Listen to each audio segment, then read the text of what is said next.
Esta es una historia que se remonta 500 años atrás. El poderoso relato de un hombre cuyas acciones cambiaron el curso de la historia. Es un honor contar la historia de Martín Lutero, un monje, un sacerdote, un rebelde reacio que se enfrentó al poder y a la fuerza de Roma. Una postura muy peligrosa que, al tomarla, cambió al mundo sin quererlo. Permítanme compartir la extraordinaria vida de Martín Lutero, cómo desencadenó la Reforma, unió la lengua alemana y puso en marcha un movimiento transformador que tenía implicaciones no solo en la Alemania del siglo XVI, sino que justificó la decisión del rey Enrique VIII de rechazar la autoridad de Roma y del Papa y establecer la Iglesia de Inglaterra. Martín Lutero le dio forma al mundo occidental como lo conocemos.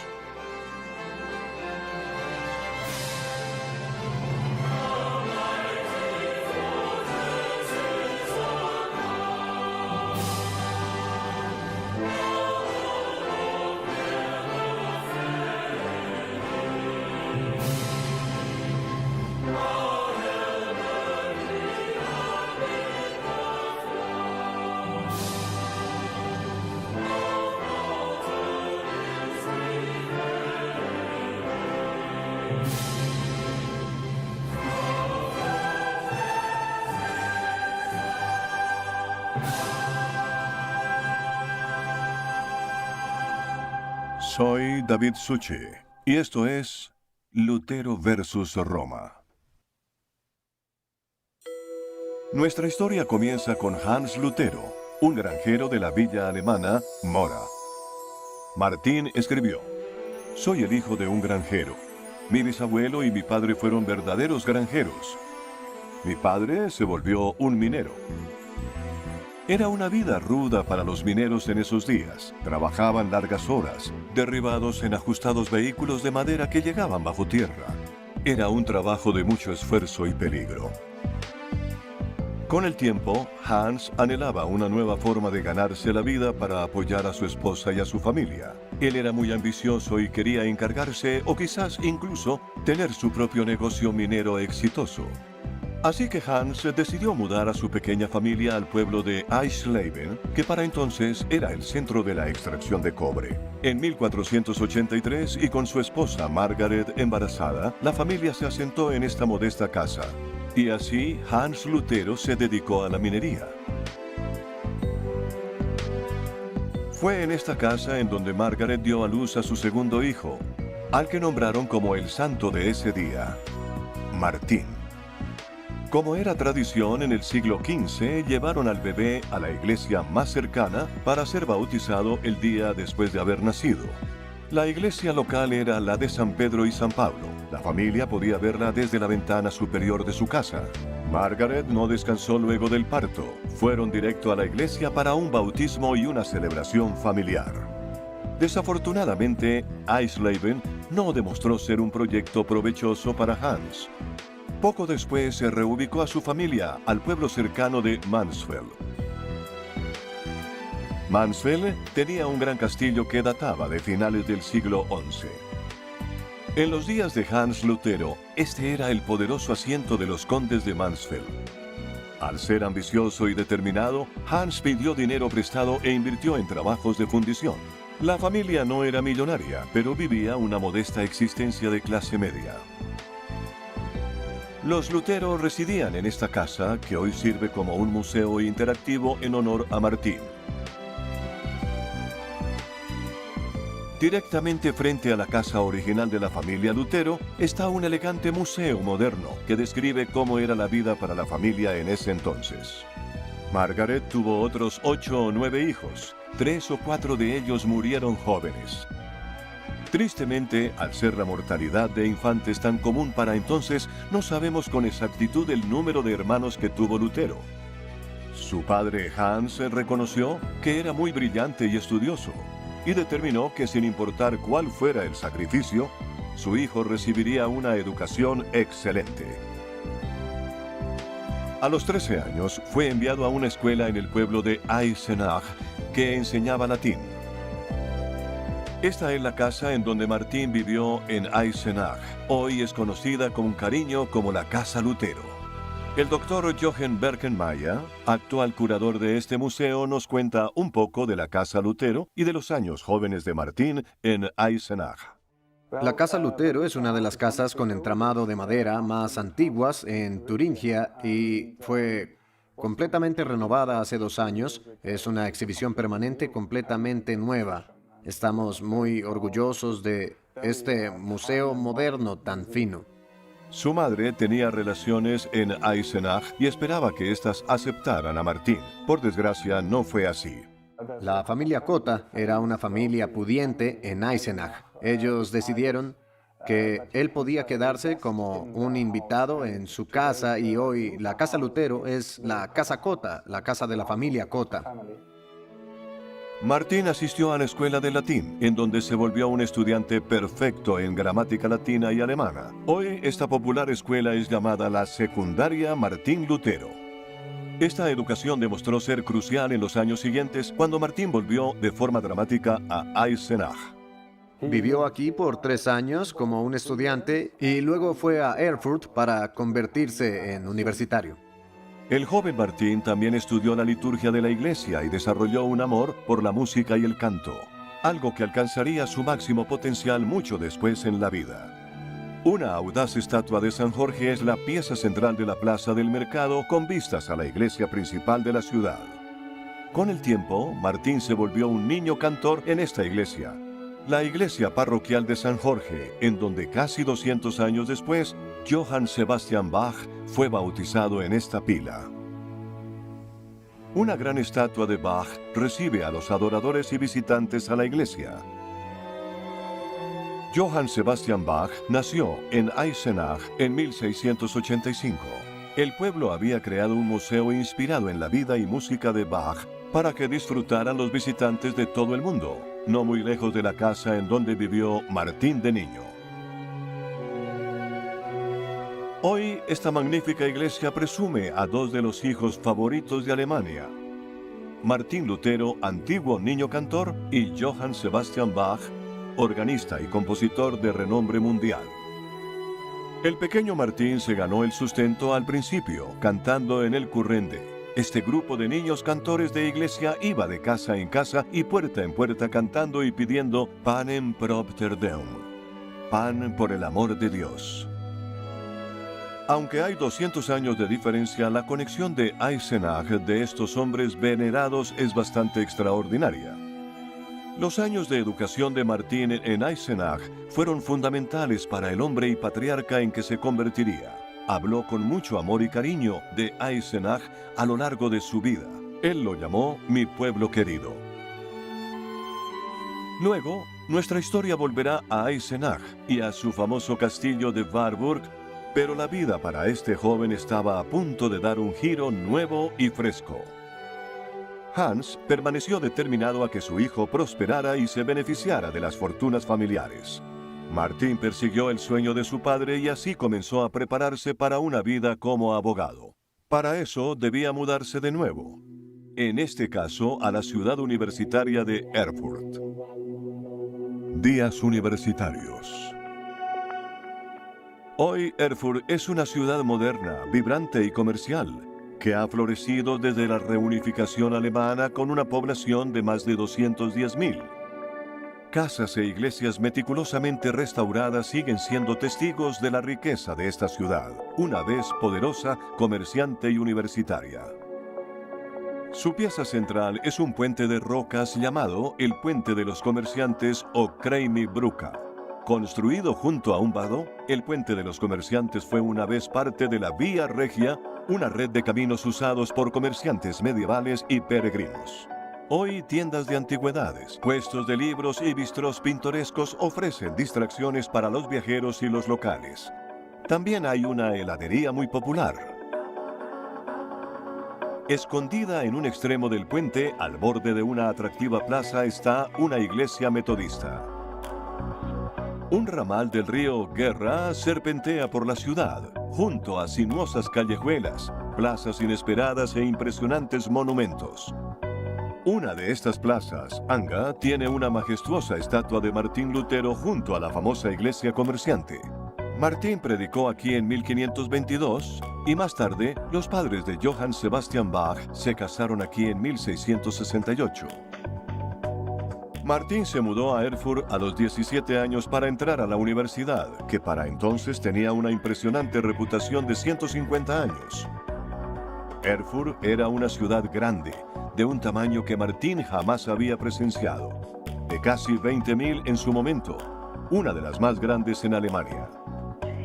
En los días de Martín, Erfurt alardeaba de 36 iglesias diferentes y era hogar de al menos 11 casas de orden religioso, a menudo llamadas en Alemania como Pequeña Roma. La Catedral Católica de Santa María es una estructura imponente y debió haber causado un gran impacto en el joven al explorar esta ciudad. Lo que no se imaginaba es lo que revelaría algún día dentro de esa catedral. Martín comenzó sus estudios universitarios en Erfurt en 1501, en la Facultad de Artes. La vieja universidad se mantiene hoy en día junto a la impresionante iglesia de la universidad.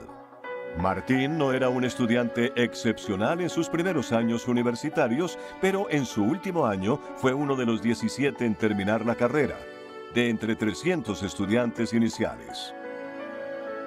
Se graduó en 1505 con una maestría en artes, segundo en su año, y volvió luego en 1505 para iniciar sus estudios legales. Había comenzado a sufrir episodios depresivos y de ansiedad, conocidos entonces como desesperanza, algo con lo que lucharía toda su vida. Martín estaba preocupado, inseguro de su rumbo en la vida. Sin embargo, en meses este camino se aclaró por un evento que cambió su vida para siempre. Volviendo de visitar a su familia, Martín caminaba hacia Erfurt cuando quedó atrapado en una feroz tormenta de verano en un campo abierto. Un rayo de luz impactó el suelo cerca de sus pies y Martín temió por su vida. Fue tan fuerte este rayo que lo tiró al suelo. Temeroso, invocó a Santa Ana, patrona de la industria minera de su padre. «Ayúdame, Santa Ana, me convertiré en un monje». Estos eventos ocurrieron cerca del pequeño pueblo Stottenheim, en donde hoy hay una lápida conmemorativa que marca el lugar en donde ocurrieron estos eventos, rodeada por los campos abiertos. Drenado física y emocionalmente, Martín caminó lo que faltaba para llegar a Erfurt y les habló a sus amigos de lo ocurrido y de su voto prometido para volverse un monje. Muchos de sus amigos, inconscientes de su angustia espiritual, lo instaron a ignorar el voto, mientras que otros lo alentaron a honrarlo. Solo 14 días después, Martín tomó la decisión de abandonar sus estudios de leyes y honrar su voto. Martín fue hasta la puerta del monasterio de la Orden de los Frailes Agustinianos, golpeó y pidió entrar. Luego de un par de semanas de evaluación, fue aceptado formalmente como un novicio. Se afeitó la cabeza y cambió su ropa por atuendos monásticos. Cuando esta alarmante noticia llegó a su padre, Hans estaba furioso. Todos sus sacrificios por la familia y el esfuerzo para apoyar la educación de Martín fueron tirados. ¿Por qué? Por la vida de un monje. La vida monástica. Martín vivió aquí en el monasterio de los frailes agustinianos desde 1505 hasta 1507, aprendiendo las costumbres del monje. Era una vida muy difícil, ayunando por días, largas horas de silencio, oraciones, confesiones y el estudio intenso de la liturgia eclesiástica y las escrituras. Había poca o nada de calefacción, y las celdas de los monjes eran pequeñas, oscuras y solitarias. Los fríos y nevados meses de invierno eran particularmente difíciles.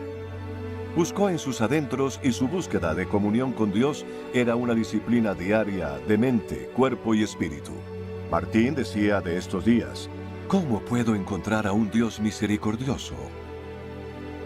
Luego de 2 años, Martín fue ordenado en la magnífica Catedral de Santa María en Erfurt en 1507. ¡Qué impresionante catedral!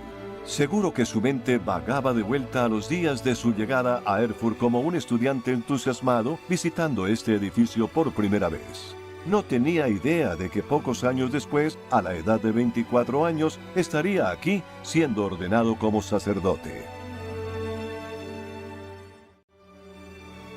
El 2 de mayo de 1507, Martín recibió la importante tarea de celebrar su primera misa.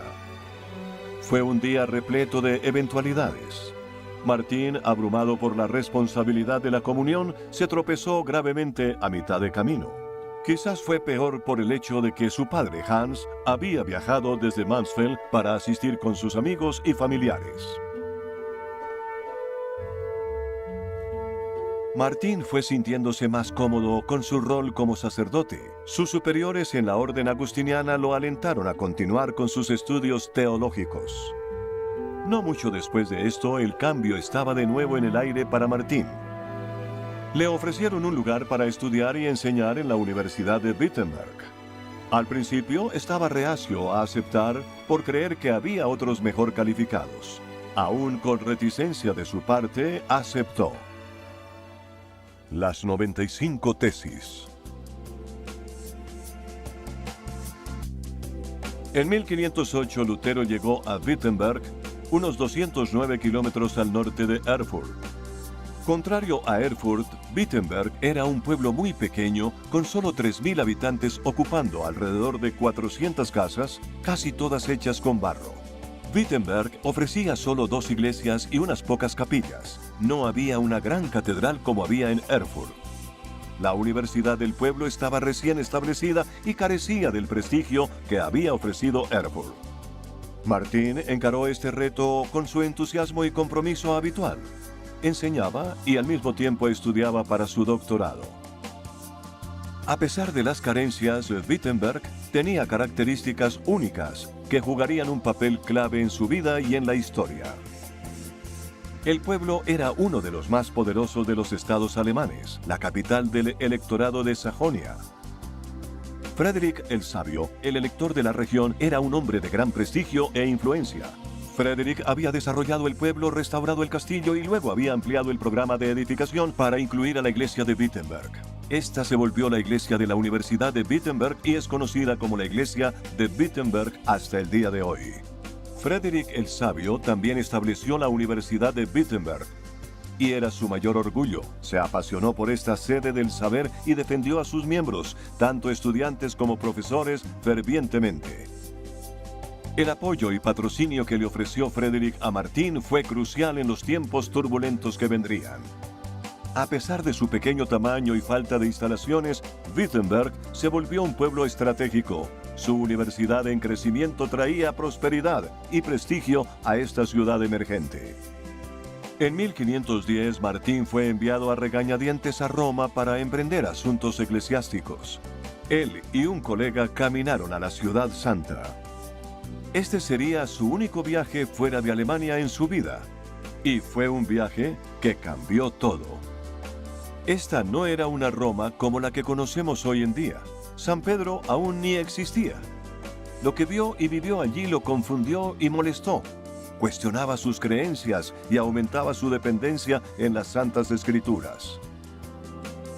Tras visitar Roma, Martín regresa por un periodo corto a Erfurt, pero en 1512 se muda de forma permanente a Wittenberg. Fue durante este tiempo en su trabajo de rutina, estudiando la Biblia, trabajando a través del libro de Salmos, luego Romanos, Gálatas y Hebreos, preparándose para enseñar y predicar, que Martín comenzó a explorar la pregunta sobre la justicia de Dios. ¿Cómo puede uno existir ante Dios siendo un pecador? Martín se dio cuenta de algo revolucionario. La justicia y la salvación de Dios eran regalos. No podían ganarse ni ser comprados. Había estado luchando contra Romanos 1:17. Porque en el Evangelio se revela la justicia de Dios, que de principio a fin es por medio de la fe, tal como está escrito: el justo por la fe vivirá. Estas creencias no eran nuevas. Otros habían propugnado estas ideas, pero bajo el tiempo de Dios, el tiempo y la tecnología se habían combinado para cambiar el curso de la historia de la Iglesia. Un panfleto impreso hizo la diferencia. Para este momento, Martín también había cambiado su nombre de Luda a Lutero. Esto pudo haber sido un juego de palabras porque en griego, Martinus Eleutherius significa Martín el hombre libre. Mientras tanto, en Roma, el Papa León X planeaba construir una gran basílica, San Pedro de Roma. Para recolectar los fondos necesarios, el Papa ideó un plan de vender una indulgencia plenaria. Esta indulgencia parecía ser una oferta extravagante. Ofrecía libertad de años de purgatorio en el infierno y podías comprarla para ti mismo, familiares o amigos, vivos o muertos. Designó a Johann Tetzel para viajar y defender su causa, básicamente para sembrar temor en las personas y luego ofrecerles con gentileza una salida, todo por un precio. Cuando Johann Tetzel visitó pueblos cercanos vendiendo certificados de indulgencia, Lutero estaba indignado. Se puso manos a la obra y escribió una lista de 95 preguntas y propuestas dirigidas a eruditos para unirse a él en debate académico. Colocó esto con un martillo y un clavo en la puerta de la iglesia de Wittenberg para abrir este debate. Esto se conoció como las 95 tesis, y hoy en la misma iglesia de Wittenberg estas 95 preguntas están grabadas en una nueva puerta de la iglesia a la vista de todos. Él esperaba una discusión entre expertos en latín, pero ocurrió lo inesperado. El texto se tradujo a alemán, se reprodujo en imprenta, se distribuyó y discutió extensamente. En términos actuales, se hizo viral. En 14 días estaba en todos lados. Esta amenaza a las finanzas y al fondo del edificio del Papa fue eventualmente reportada a Roma. El Papa no estaba impresionado. Este fue el comienzo de una pelea que Lutero nunca quiso ni vio venir. No era su intención desafiar la autoridad del Papa, aunque se viera de esta forma. Esto fue como una pequeña batalla, fundamentada en distintas divisiones de peso, el peso pluma contra el peso pesado. Un pequeño monje pueblerino alemán contra la fuerza y el poder de Roma. Lutero versus Roma se convirtió en el evento principal que vería a ambos boxeadores golpear por varios años. Una primera ronda fue la Dieta de Augsburgo. En la esquina opuesta a Martín estaba el cardenal Tomás Cajetán. Las claras intenciones del cardenal eran hacer que Martín se disculpara y retractara. Luego todo terminaría. Lutero nunca se retractó incluso cuando sus colegas sacerdotes sabían que era lo mejor para él, ya que el fracaso podría llevar a la cárcel o incluso a la muerte. Lutero se apegó a sus convicciones y los retó a todos a mostrarle en las Escrituras en dónde se equivocaba. Fue la primera ronda, pero no la fulminante. Lutero quedó sacudido y maltratado, pero en pie. Tuvo que volver rápido a Wittenberg tarde de noche, bajo la supervisión de Frederick el Sabio, mientras las cosas comenzaban a empeorar. Roma no estaba feliz, estaban enfurecidos. Y en 1518 el Papa acusó a Lutero de hereje, algo que ningún monje quiere en su currículo. Este sí era el golpe final que Roma buscaba. Esta pelea siguió por 2 años más, en los que la doctrina de Martín fue ganando adeptos entre el pueblo y la iglesia alemanas. Roma intentó dar otro golpe mortal, y en 1521 anunciaron que Martín Lutero sería excomulgado de la Iglesia Católica. Ese sí fue un golpe para Lutero, pero él no titubeó ni cayó. Roma lo llamó una vez más, esta vez para comparecer ante la Dieta de Worms, en Worms, una ciudad al oeste de Alemania. Tuvo que viajar allí para defender sus enseñanzas, sus libros y vida ante el emperador alemán y la Dieta imperial. Estaba ansioso y ahora sabía que todo era muy serio. Pasó toda la noche orando, afligido, porque sabía qué tenía que decir. Él entendía muy bien las consecuencias de sus respuestas. Esta era una situación de vida o muerte. Sus palabras el día siguiente fueron firmes. A menos que me convenza el testimonio de las Escrituras o una razón clara, No confío ni en el Papa ni en los concilios por sí solos, ya que es bien sabido que a menudo han errado y se han contradicho. Estoy obligado por las escrituras que he citado, y mi conciencia es cautiva de la palabra de Dios. No puedo ni quiero retractarme de nada, ya que no es seguro ni correcto ir contra la conciencia. Martín había retado la autoridad del consejo de nuevo. Era hora de irse y volver a Wittenberg a toda prisa, temiendo ser arrestado o peor. Durante el viaje a casa, el soldado que los guiaba desapareció por sorpresa, dejando a Martín y a sus colegas abandonados. De repente, apareció un grupo de soldados a caballo. Lo tomaron por la fuerza y escaparon en la oscuridad de la noche. Eventualmente lo llevaron al castillo de Warburg en la ciudad de Eisenach, que cayó bajo el mando de Frederick el Sabio. No se podía llegar al Warburg sin ser visto, así que era un lugar perfecto para esconderse. Los días en Warburg. Le dieron una pequeña habitación apartada dentro del castillo a Lutero como su hogar. Aceptó de inmediato este plan. Se dejó crecer el pelo, dejó de afeitarse, adquirió barba y usó ropa cotidiana, desechando sus hábitos sacerdotales. Incluso adquirió un nuevo nombre, Squire George o Junker George. Este nombre se inspiró en el patrón de Eisenach, San Jorge. A Lutero se le ordenó no abandonar el castillo, ni ser visto. No podía viajar por la ciudad por temor a ser arrestado. Roma había dictado una sentencia de muerte para él tras los eventos de la Dieta de Worms. Tanto así querían exterminar su molesto problema alemán.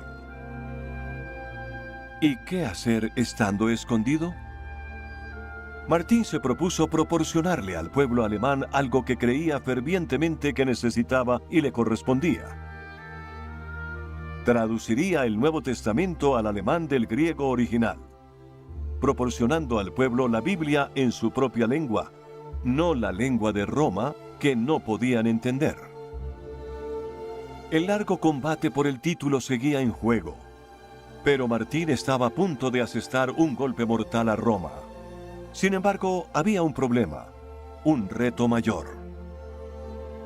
La lengua alemana estaba muy fragmentada para entonces y constaba de muchos dialectos a lo largo del país. El norte no podía entender por completo al sur, y lo mismo para el este y oeste. ¿Cómo podía resolver este problema para que toda Alemania pudiera entender y beneficiarse de la Biblia en su propia lengua? Martín tendría que consolidar todas las lenguas y dialectos alemanes para crear una lengua alemana en común para su texto. Como tenía algo de tiempo libre, se puso manos a la obra con pasión y convicción. Martín pidió diccionarios y libros de lenguaje para ayudarlo en su tarea. En una hazaña extraordinaria y asombrosa, Martín tradujo el Nuevo Testamento del griego original a una lengua alemana unificada en 11 cortas semanas. Emprendió todo esto en un momento de abandono, soledad y aislamiento. Lutero pasó casi todo su tiempo en Warburg en esta pequeña habitación, trabajando duro en la traducción del Nuevo Testamento. El hueso de ballena, su taburete original, sigue expuesto hoy en día. Sin embargo, mientras trabajaba duro en el castillo, en el mundo exterior se desarrollaban eventos perturbadores. Mientras Lutero estaba escondido, la inquietud crecía y la situación en Wittenberg se volvía inestable. Martín creía que la reforma se llevaría a cabo, no con violencia, solo a través de la palabra. Pero el movimiento que él había iniciado estaba ahora fuera de su control. Ahora la batalla era contra aquellos que querían demasiado cambio, no poco. Mientras se expandían las protestas y se intensificaban los eventos, Lutero optó por ponerse del lado de los burgueses, príncipes y condes. El momento fue particularmente desafortunado, ya que la agitación social llegó a un fin sangriento y Lutero aparecía como el responsable. El futuro de esta nueva teología dependía mucho del apoyo de la élite. Se pensó que él tenía motivos mixtos y perdió el respeto de mucha gente. Para Lutero, la vida estaba por tomar otro giro radical. Wittenberg. Mientras las ramificaciones de la Reforma se esparcían y la libertad de estas buenas noticias era aceptada y mejor comprendida, un pequeño grupo de monjas en el convento Marienthron le pidieron ayuda a Lutero. Planearon un escape dramático. Fueron sacados de contrabando hacia Wittenberg, escondidos en barriles de arenque en una carreta cubierta con ayuda de un comerciante local. 3 de estas monjas lograron regresar con sus familias, pero las 9 monjas sin dinero restantes necesitaban esposos adecuados. Lutero se vio en el papel de casamentero.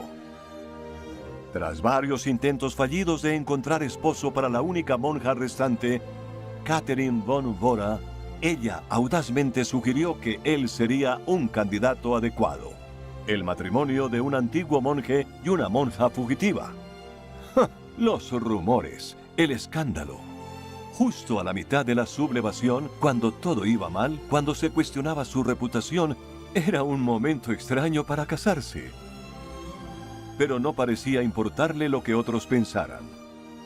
Así que el 13 de junio de 1525, el antiguo sacerdote de 42 años y la antigua monja de 26 se unieron en matrimonio.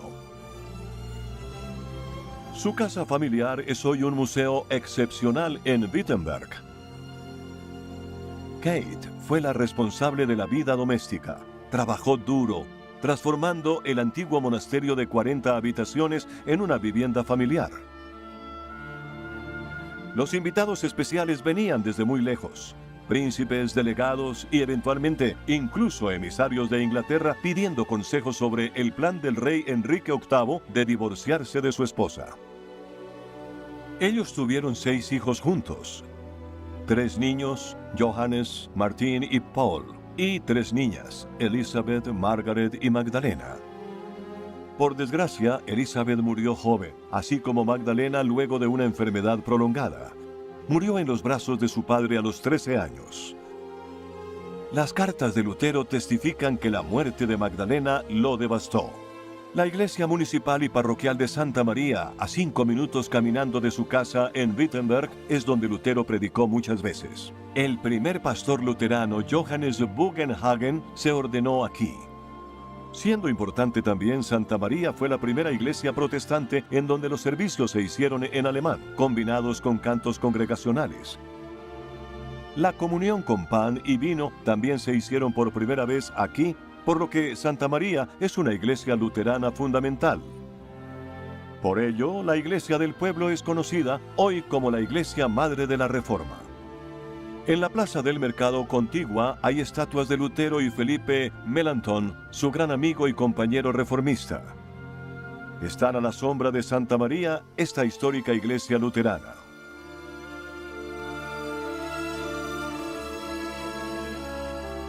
Los viajes de Lutero. Al establecer Lutero su hogar familiar en Wittenberg, viajaba seguido a muchos pueblos y ciudades a lo largo de Alemania. Era muy solicitado como predicador, profesor, orador y también como el reformista inspirador. Tomó un rol no oficial de patriarca en sus últimos años. Leipzig es una de esas ciudades famosas. A menudo caminando, recorrió repetidamente los 96 kilómetros que separan Leipzig de Wittenberg. Se cree que visitó la ciudad unas 17 veces. En 1519, el maestro impresor de Leipzig, Wolfgang Stockel, publicó los discursos de Lutero en el debate de Leipzig con una xilografía con el reformador en la portada. Esta primera imagen de él también incluye una rosa. De ahí en adelante la rosa fue conocida como el emblema de Lutero, y desde 1530 la usó con un corazón y una cruz en el centro como un sello oficial. Martín Lutero también visitaba regularmente Weimar, una ciudad cercana a Erfurt. Weimar fue una de las primeras ciudades en aceptar la Reforma y es hermosa. La hermosa iglesia de San Pedro y Pablo es solo uno de los tantos sitios de Weimar declarados Patrimonios de la Humanidad por la UNESCO y alberga el legendario altar tríptico de Cranach que comenzó Lucas Cranach, el anciano, en 1552 y terminó Lucas Cranach, el joven, tras la muerte de su padre. Una obra de arte impresionante y una de las reliquias históricas de la Reforma más espectaculares del mundo. Esta iglesia también alberga el Santuario de Lutero, un tríptico de 1572 que representa a Martín Lutero como monje, como Junker York y como profesor. Lutero predicaba a menudo en esta iglesia y en años siguientes Johann Sebastian Bach tocó el órgano aquí cuando vivió en Weimar. La doctora Judith Markard es la diputada de Cultura y Deportes en el Consejo de la Ciudad de Halle y nos habla de la importancia de Halle en la época de Lutero. Es muy importante para la historia de Halle. De hecho, tenía muchos seguidores aquí, pero la reforma no se estableció realmente hasta en 1541, y una de sus seguidoras era Felicite von Serminetz. Felicite von Serminetz era una de los miembros de la nobleza, pero no era capaz de leer, y su hijo estaba fascinado con Lutero. Había estudiado con él en Wittenberg, y le enseñó a su propia madre a leer la Biblia. Lutero le dio una Biblia a Felicity y fue tan importante para ella que la leyó con intensidad apenas aprendió a leer. Marcó todos los pasajes importantes e hizo dibujos ya que quería encontrar esos pasajes de nuevo.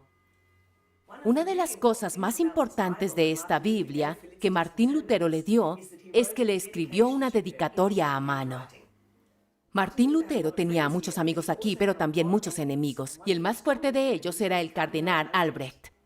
Él era el adversario de las 95 tesis. Y cada vez que Martín Lutero predicaba en algún lado, era reportado a sus enemigos y al Papa. August Hermann Francke tomó las teorías e ideas de la Reforma que Lutero había difundido y estableció un orfanato y, de hecho, toda una ciudad dentro de la ciudad para la educación, el bienestar social y el entrenamiento de maestros.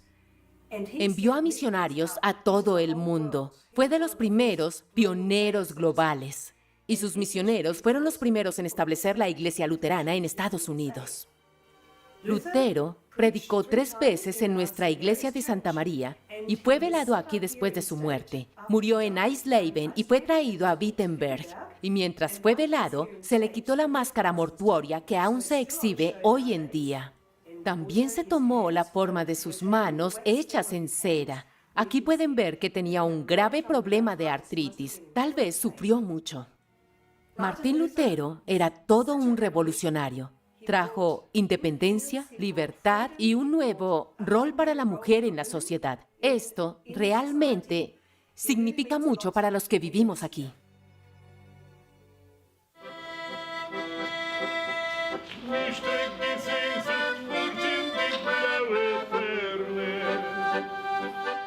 Lutero también visitó el pueblo de Esmalcalda, solo una vez, pero fue una visita muy significativa.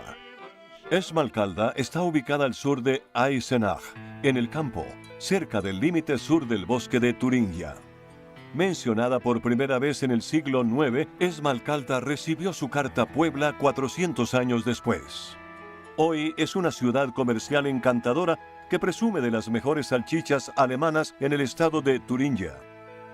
Una vez a la semana, la plaza del mercado alberga una maravillosa comunidad comerciante con una variedad de puestos que venden comida fresca, panes, quesos, jamones y una gran variedad de productos. Una de las razones para que el pueblo se desarrollara fue debido a su proximidad a las ricas vetas de mineral de hierro en la zona. La prosperidad posterior de la ciudad se manifiesta en los bellos edificios artesanales restaurados en el centro histórico.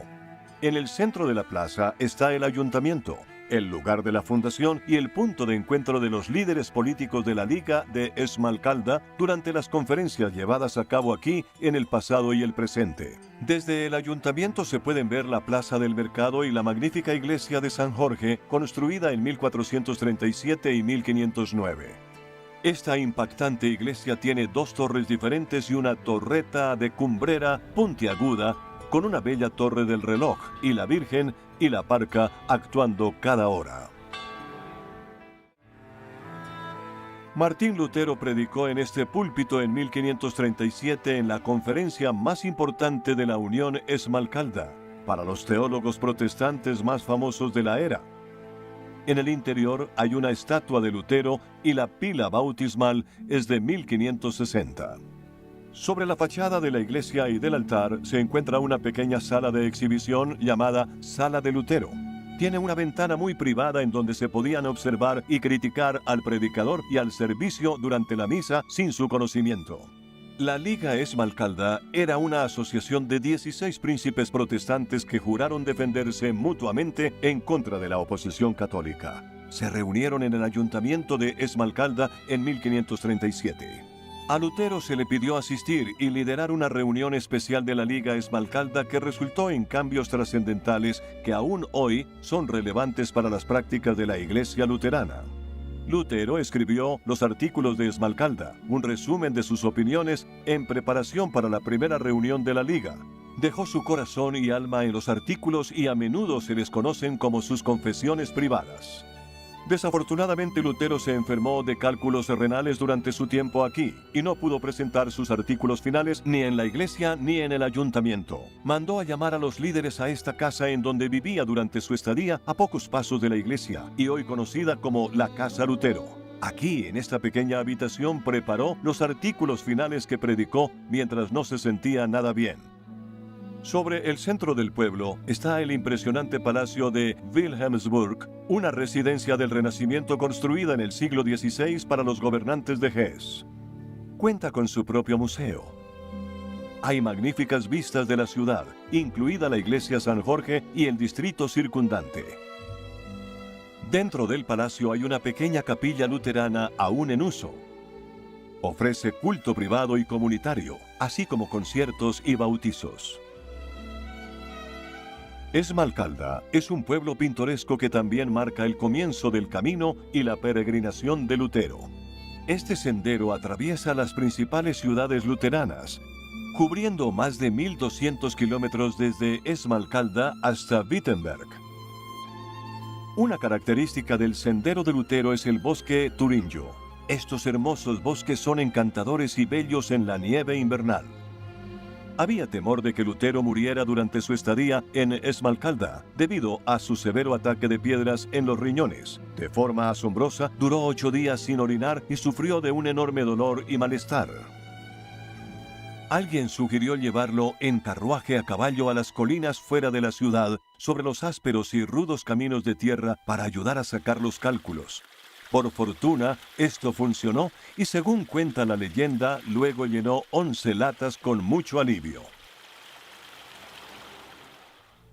Martín Lutero fue llamado a Eisleben a principios de 1546 por pedido de los condes de Mansfeld, quienes necesitaban su sabio consejo y asistencia para resolver disputas. No estaba bien entonces y su salud luchaba luego de varios ataques al corazón.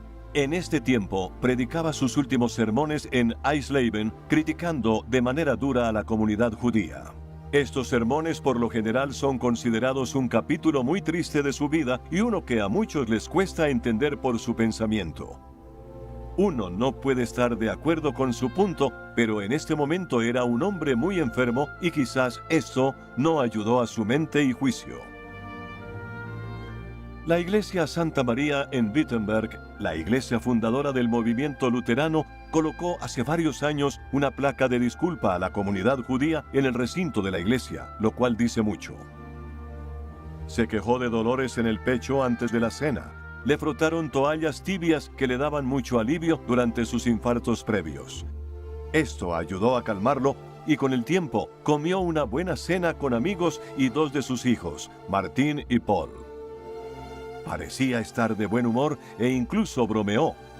Una vez haya reconciliado a mis queridos soberanos, a los condes, y si la voluntad de Dios es que pueda viajar, quiero ir a casa y acostarme a dormir en mi ataúd y darles a los gusanos un buen doctor gordo para que lo consuman.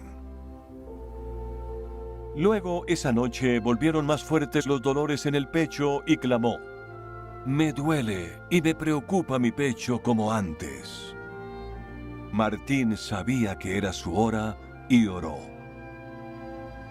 Mi Padre Celestial, eterno y misericordioso Dios, tú que me revelaste a tu amado Hijo, nuestro Señor Jesucristo, a quien he enseñado, en quien he profesado mi fe, a quien amo y a quien glorifico como mi amado Salvador y Redentor, a quien los impíos persiguen, injurian y blasfeman. Recibe mi pequeña alma. Allí estaba Martín Lutero, en su lecho de muerte, expresando su confianza en el amor y gracia de Dios.